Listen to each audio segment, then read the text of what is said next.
என்ன சத்தியமூர்த்தி இந்த மாதிரி பேசுறேன்? அந்த சின்னாளன் ராஸ்கல்ஸ் கொடுക്കുന്നதிலும் ஜாஸ்தி நான் கொடுக்குறேன். ഓ ശരി ശരി, നേരി പാക്കറ. എന്താ ഭായി സത്യമൂർത്തിയുടെ പ്രശ്നം? പ്രശ്നം ആ ചിന്നാടന്മാര് തന്നെ. നമുക്ക് ലോഡ് തരാതിരിക്കാൻ അവന്മാർ പല രീതിയിൽ ശ്രമിക്കുക.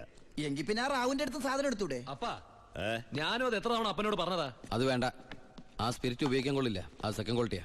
അതെ, ഈ ബിസിനസ് നമുക്ക് മോക്ഷം കിട്ടാനേ നടത്തണമെന്നല്ലോ. അങ്ങനെ പറയരുത് ജോണി. ചെയ്യുന്നത് സ്പിരിറ്റ് കച്ചവടമാണെങ്കിലും അതിലുണ്ട് ഒരു നേരും നിറയും. ഇന്നേ വരെ നമ്മുടെ സ്പിരിറ്റ് ഉപയോഗിച്ചിട്ട് ആർക്കൊന്നും സംഭവിച്ചിട്ടില്ല. ആ വിശ്വാസം നശിപ്പിക്കരുത്. എന്ന് വെച്ചാൽ സത്യമൂർത്തിയുടെ നീ ഇതിലിടപെടണ്ട. ഓ ശിവ, അവനൊന്നും അറിയില്ല, വിട്ടുകള. ഞാനേ സത്യമൂർത്തി ഒന്ന് കണ്ടിട്ട് വരാം.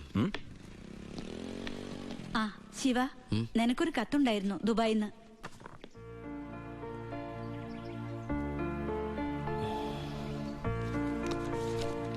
എന്താടാ? വീട്ടിൽ നിന്ന് ഗോപിയുടെ അച്ഛൻ മരിച്ചു. എപ്പോ? മരിച്ചിട്ട് കുറച്ചു ദിവസമായി. നമുക്കൊന്ന് പോണ്ടേ? എവിടേക്ക്? നമ്മളിപ്പോ ദുബായിലല്ലേ. ഓ, അപ്പൊ ഗോപിക പാവം വീടൊഴിഞ്ഞു പോവാത്രേ.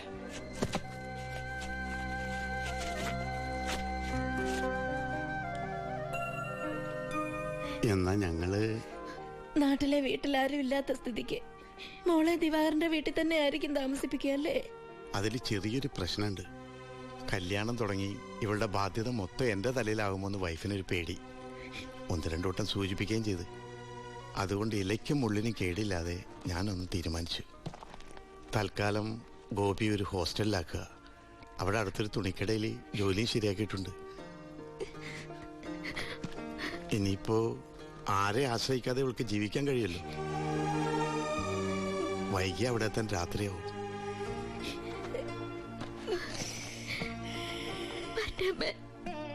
എന്റെ മോളെ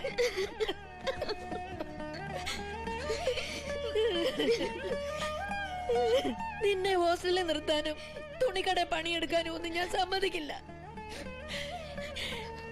ഞാൻ എന്റെ ഉണ്ണിക്ക് വേണ്ടി ആലോചിച്ചുറപ്പിച്ച പെണ്ണാ ഇവള്. അവൻ ദുബായിന്ന് വന്നാൽ ഉടനെ ഇവരുടെ കല്യാണം നടക്കും. 10 ദിവസം മുമ്പ് ഇവൾ ഈ വീട്ടിലേക്ക് കയറിയെന്ന് വിചാരിച്ച് ഒന്നും സംഭവിക്കാൻ പോണില്ല. ഗോപികയെ ഞാൻ എന്റെ അമ്പിളിയെ പോലെ നോക്കിക്കൊള്ളാം. അവളെ എനിക്ക് തന്നൂടെ? ഈ നല്ല മനസ്സിനെ നിങ്ങളൊക്കെ ദൈവം അനുഗ്രഹിക്കട്ടെ.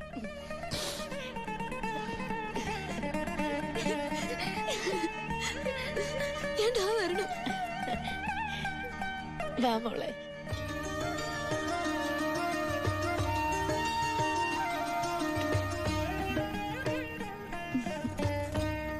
വലതുകാല് വെച്ച് കയറിക്കോ മോളെ.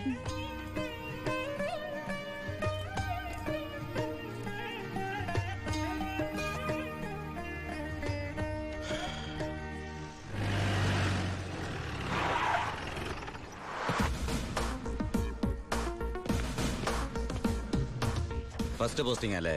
അതെ സർ. ഷൈൻ ചെയ്യണ്ടെന്നൊന്നും ഞാൻ പറയില്ല. പക്ഷെ ഈ ഭൂലോകം ഒറ്റയടിക്ക് നന്നാക്കി കളയാമെന്നുള്ള വ്യാമോഹമൊന്നും വേണ്ടതെനിക്ക്.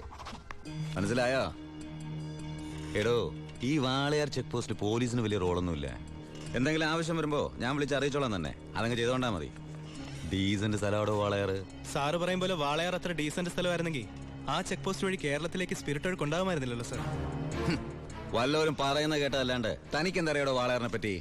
പാലക്കാട് ഡിസ്ട്രിക്റ്റിലെ തമിഴ്നാട് ബോർഡർ, കേരളത്തിലെ പ്രധാന ചെക്ക് പോസ്റ്റ്, സങ്കര ഭാഷ, വിസ്തീർണം 62.84 സ്ക്വയർ കിലോമീറ്റേഴ്സ്, ജനസംഖ്യ 16,000, police station strength 47 constables, 10 head constables, 2 ASI, 1 SI.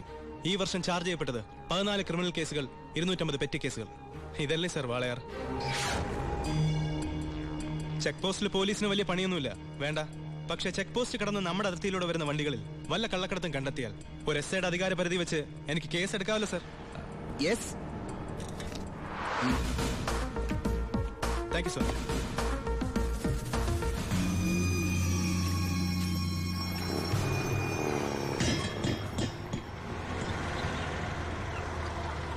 കയ്യിൽ ഒതുങ്ങോണോ? ചേട്ടൻ പോയി കൊടുത്തു.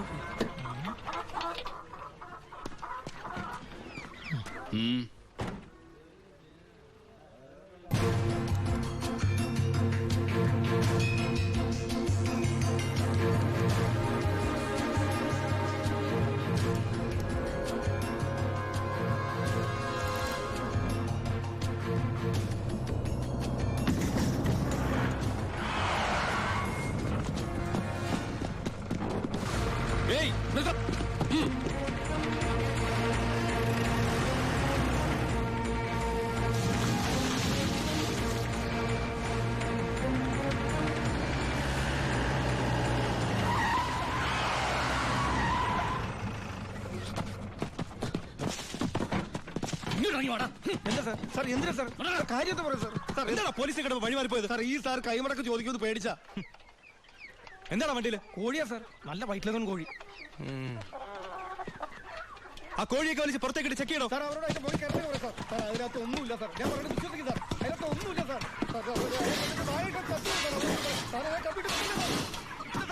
പിന്നെ എന്തിനാണ് നീ ചെക്ക് പോസ്റ്റിൽ കാശ് കൊടുത്തത്? സാർ ഞാൻ RC ബുക്ക് എടുക്കാൻ മറന്നുപോയി, അതുകൊണ്ടാ സാർ. അതിന് 1000 നോട്ട് കൊടുക്കണം. സാർ എന്താണോ? എല്ലാം ചെക്ക് ചെയ്തു, ഇതിൽ കോഴി അല്ലാതെ വേറെ ഒന്നുമില്ല സാർ. നിന്നെയൊക്കെ തെളിവിച്ചത് എന്തെങ്കിലും എന്റെ കിട്ടും. പോ, പോ.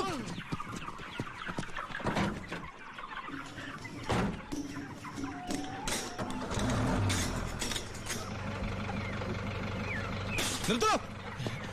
എന്താ സാർ? പോവാൻ വരട്ടെ.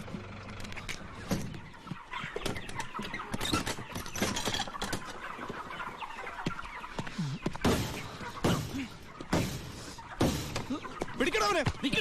സാർ എനിക്കൊന്നും അറിയില്ല. സത്യമായിട്ട് എനിക്കൊന്നും അറിയില്ല സാർ. എനിക്കറിയില്ല സാർ.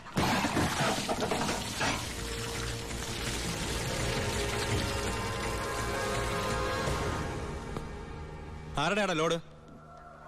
പറയടാ, പറയടാ. പറയില്ല സാറേ. ഇവറ്റകളെ തല്ലിക്കൊന്നാല് സത്യം പറയില്ല സാറേ, അതാ വർഗം. താനാരാ? ചാണ്ടിച്ചനാ പേര്. നാട്ടുകാരെന്നെ ഭായിന്ന് വിളിക്കും. ഓ, നിങ്ങളാണല്ലേ ബായ്. ആ, ഇവന്മാര് സത്യം പറയില്ലെന്ന് തനിക്കെങ്ങനെ അറിയാം? ഈ പണിക്ക് വിശ്വസ്തന്മാരെ അല്ലേ സാറേ ഏൽപ്പിക്കുക. പാവങ്ങൾക്ക് അതിന്റെ സീരിയസ്നെസ് അറിയാൻ മേലാണ്ട് ചെയ്തു പോയതാ.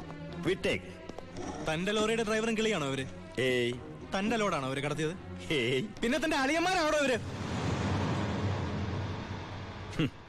എന്നോട് ആരും ഇത്ര റഫായിട്ട് ഡീൽ ചെയ്യാറില്ല. നമുക്ക് 1 2 3 ഇടപാടാ. വളച്ചിട്ടില്ലാതെ ചോദിക്കുക, മോൻ എത്രയാ വേണ്ടേ എന്ന് വെച്ചാ? മോൻ ഇരിക്കേ, ഭായി പറയട്ടെ. തന്നോടാരാ ഇരിക്കാൻ പറഞ്ഞത്? സർക്കാർ പോലീസ് സ്റ്റേഷനിൽ കസേര വാങ്ങിച്ചിട്ടിരിക്കുന്നത് അതിഥികൾക്ക് ഇരിക്കാനല്ലേ സാറേ. ഇരുന്നാട്ടെ. എഴുന്നേക്കടോ.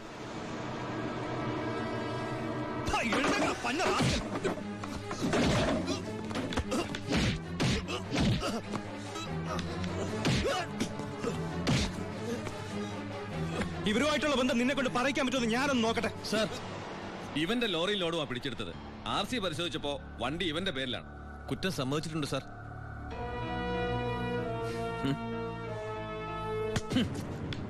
ഇവൻ എന്റെ ബിനാമിയാ. ലോറിയും ലോഡും എന്റേതാ എന്ന് വെച്ച് നിനക്ക് എന്നെ ഒരു പുല്ലും ചെയ്യാൻ പറ്റില്ല. നീ ഇൻസ്പെക്ടർ ആയിട്ടല്ലേ ഉള്ളൂ. തുടക്കത്തിന്റെ ആവേശമൊക്കെ കൊള്ളാം. ഇതുപോലെ ചോരത്തിളപ്പുള്ള ഒരുപാട് SI-മാരെ ഈ ഭായി കണ്ടിട്ടുണ്ട്, നേരിട്ടിട്ടുണ്ട്. വരട്ടെ.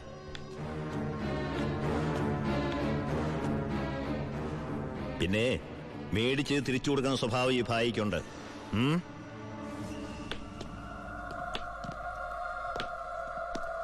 യവന്മാരെ പിടിച്ച് ലോക്കപ്പിലിട്ടോ. നാളെ കോടതിയിൽ ഹാജരാക്കിയാൽ മതി. സൂക്ഷിക്കണം സാർ, ഈ ഭായിയെയും അയാളുടെ കൂട്ടാളി പരമശിവത്തെയും. എന്താ അവർക്ക് ഗുണ്ടായിസുണ്ടോ? ഉണ്ട് സാർ. എന്നിട്ട് അവരുടെ പേരിൽ ഈ സ്റ്റേഷനിൽ ഒരു കേസ് പോലും രജിസ്റ്റർ ചെയ്തില്ലല്ലോ. അത് സാധാരണക്കാരോടുള്ള അവരുടെ പെരുമാറ്റവും സ്വാധീനവും. ഒന്നിനും ആരും സാക്ഷി പറയില്ല, കംപ്ലൈന്റും ചെയ്യില്ല സാർ.